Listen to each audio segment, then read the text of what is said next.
परमादितिम् दक्षमस्त्रिघम्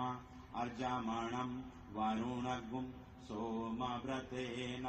नुवस्ताम् हरिः ओम् युवासुवासा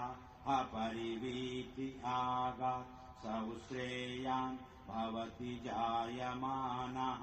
तन्धीरासः